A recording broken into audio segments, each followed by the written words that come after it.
Political news, sports news, crime news કે તમારા રાજ્યના સમાચાર, તમારા શહેર, તમારી આસપાસ બનતા ભ્રષ્ટાચાર, હવે દરેક ખબર પર રહેશે અમારી નજર.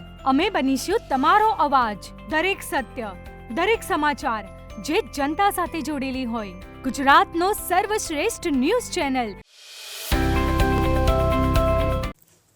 સિદ્ધપુર તાલુકાના દશાવાડા ગામના નિવૃત્ત આર્મી મેનનું ગ્રામજનો દ્વારા દેશભક્તિને અનુરૂપ ભવ્ય સામયિક કરી વધાવ્યા. સિદ્ધપુર તાલુકાના દશાવાડા ગામે બુધવારે એક અનોખો અને દેશભક્તિને સાજે તેવો પ્રેરણાદાયક પ્રસંગ યોજાયો હતો, જેમાં દેશની સેવામાંથી નિવૃત્ત થઈને પરત ફરેલા વીર જવાન વાઘેલા હરિસિંહ સબડાજીનું ગામ લોકો દ્વારા ભવ્ય સામયિક અને સન્માન કરવામાં આવ્યું હતું, જેમાં દેશભક્તિ અને સમર્પણના પ્રતીક સમા આ આર્મી મેનનું સ્વાગત કરવા માટે આખું ગામ ઉમટી પડ્યું હતું. વાઘેલા હરિસિંહ સબડાજીના આગમન પૂર્વે જ ગામના યુવાનો, વડીલો, મહિલાઓ અને બાળકોમાં ઉત્સાહનો માહોલ જોવા મળ્યો હતો. ગામના હાઈવે ઉપરથી 1 કિલોમીટર સુધી ઢોલ નગારા, શંખનાદ અને ભારત માતા કી જયના ગગનભેદી નારા સાથે વાઘેલા હરિસિંહ સબડાજીને આવકારવામાં આવ્યા હતા. ફૂલોની વર્ષા અને તિરંગા ધ્વજ સાથે ગામના મુખ્ય માર્ગો પર તેમનું ભવ્ય સામયિક કાઢવામાં આવ્યું હતું. આ પ્રસંગે અનેક લોકો પોતાની લાગણીઓને રોકી શક્યા ન હતા અને તેમની આંખોમાં ગર્વના આંસુ જોવા મળ્યા હતા. ગામના ચોકમાં આવેલા નીલકંઠ મહાદેવના મંદિર ખાતે યોજાયેલા સન્માન સમારોહમાં ગામના અગ્રણીઓ અને ગ્રામજનો ઉપસ્થિત રહ્યા હતા.